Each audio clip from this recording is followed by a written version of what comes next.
क्या आपने कभी सोचा है कि आखिर यूनिवर्स कैसे काम करता है? क्या भगवान सच में एग्जिस्ट करते हैं? वो कौन सी फंडामेंटल फोर्सेस हैं जो कि किसी भी चीज़ के होने या ना होने के लिए रिस्पॉन्सिबल होती हैं? साइंटिस्ट इन सवालों के जवाब सदियों से ढूंढते आ रहे हैं, जिसके चलते उन्होंने कई सारी थियरीज प्रपोज की, जिनमें से एक आइडिया है द थियरी ऑफ एवरीथिंग, जिसे कि फाइनल थियरी भी कहा जाता है, जो कि सिंगुलैरिटी ऑफ एलिमेंट्स को प्रपोज करती है। ये बेसिकली एक प्रपोज फ्रेमवर्क है जो कि ये बिलीव करता है कि यूनिवर्स की सारी फंडामेंटल फोर्सेस को इंटीग्रेट किया जा सकता है, यानी कि यूनिवर्स में जितने भी एलिमेंट्स हैं उनके मासेस को इस थियरी की मदद से समझा जा सकता है, चाहे मॉलिक्यूलर लेवल पे बात हो रही हो या किसी लार्ज स्ट्रक्चर की, सब समझना पॉसिबल है। करेंटली साइंटिस्ट ने इस यूनिवर्स की 4 तरह की फंडामेंटल फोर्सेस को डिस्कवर किया है, जो कि हैं gravity, electromagnetism, strong nuclear force and weak nuclear force, जिसमें कि हर फोर्स के अपने ही रूल एंड प्रैक्टिसेस हैं।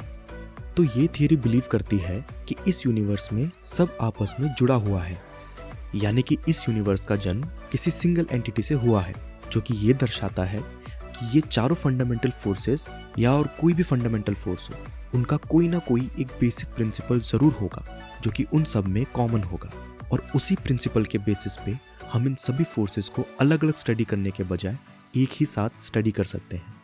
इस आइडिया को बेहतर तरीके से समझने के लिए पहले इनमें से किसी एक फोर्स को समझते हैं। Let's take electromagnetism. ये फोर्स रिस्पॉन्सिबल होती है इलेक्ट्रिकली चार्ज पार्टिकल्स के बिहेवियर के लिए और डिफरेंट मैग्नेटिक फील्ड्स से उनके इंटरेक्शंस के लिए।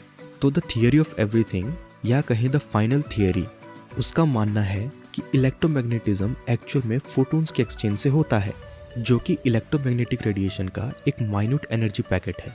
और इसी तरीके से जो ग्रेविटी होती है वो ग्रेविटॉन्स के एक्सचेंज से क्रिएट होती है, जो अगेन एक क्वांटम पार्टिकल है। ये थियरी क्वांटम फील्ड थियरी को बेस मानकर चलती है, जो कि सजेस्ट करती है कि यूनिवर्स में हर चीज़ पार्टिकल्स के फील्ड से बनी है, जो कि इनविजिबल थ्रेड्स के रूप में पूरे स्पेस टाइम में फैले हुए हैं। थियरी ऑफ एवरीथिंग अभी जस्ट एक थियोरेटिकल कॉन्सेप्ट है, पर साइंटिस्ट जुटे हुए हैं इस थियरी को रियल प्रूफ करने में। ज़रा सोचिए कि अगर ये थियरी रियल प्रूफ हो जाती है तो हर चीज़ के लिए डिफरेंट थियरीज को समझने और याद रखने की जगह सिर्फ एक ही थियरी को समझना होगा इस यूनिवर्स को समझने के लिए। और क्योंकि ये थियरी इम्प्लाई करती है कि सब फंडामेंटल लेवल में आपस में जुड़ा हुआ है, तो ये कहीं ना कहीं द क्रिएटर की एग्जिस्टेंस को प्रूव कर देगी, और हम ये जान पाएंगे कि क्या भगवान सच में एग्जिस्ट करते हैं या नहीं। आशा करता हूँ कि आपको ये वीडियो समझ आई होगी। मैं मिलता हूँ आपसे नेक्स्ट वीडियो में फिर किसी इंटरेस्टिंग टॉपिक के साथ। ये वीडियो पूरा देखने के लिए धन्यवाद।